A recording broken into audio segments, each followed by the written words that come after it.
Some lousy economic and hiring news from the federal government, but some good news from the Pentagon about speeding up its acquisitions for Cyberdefense, and Austin and Seattle want to battle it out for the title of Game Development Center of the World.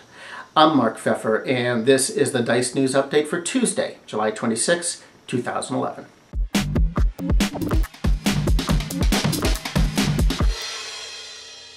The federal government plans to close 40% of its data centers. That's 800 of them over the next 4 years. The aim is to reduce its IT budget and modernize the way it manages data and services. Officials expect moving toward the cloud could save the country $5 billion a year out of a total IT annual budget of about $80 billion. But the savings are going to come with a cost. Tens of thousands of IT jobs are probably going to be eliminated. And then another economic issue. After months of gains, there were worries that the recovery could be in trouble, says Computer World. The most obvious indicator is the fact that the economy added only 18,000 overall jobs in June, at least that's what the Labor Department says. One reason for this, at least in IT, is that while companies aren't afraid to add IT assets, they're hesitant to add IT jobs.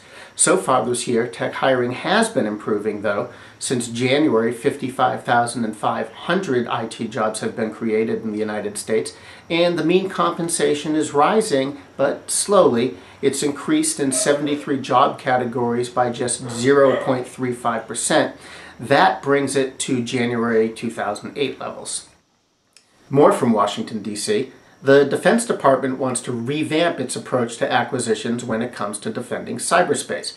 A new report from the Pentagon lays out how it plans to change procedures to match the dynamism of the private sector and the power of emerging technologies. Officials say the department's cyberspace acquisition programs will reflect the adaptive nature of cyberspace. They say speed has to be a priority because they want to keep up with the speed of technological change.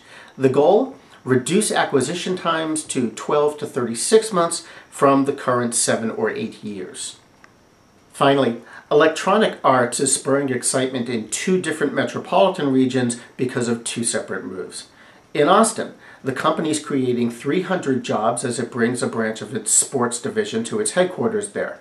That spurred Governor Rick Perry to announce his goal of making Texas the nation's leader in video game development. But he's got competition, and it comes from Seattle. After EA's acquisition of Seattle-based PopCap, some industry executives are suggesting that area could become the leading game development region in the country.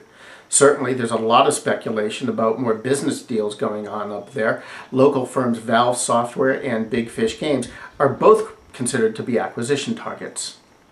That's it for this week. Kat Miller's going to be back tomorrow with another edition of DICE TV. I'll be back next Tuesday. And until then, I'm Mark Pfeffer, the senior editor of the DICE blog network, and we now return you to your regular desktop.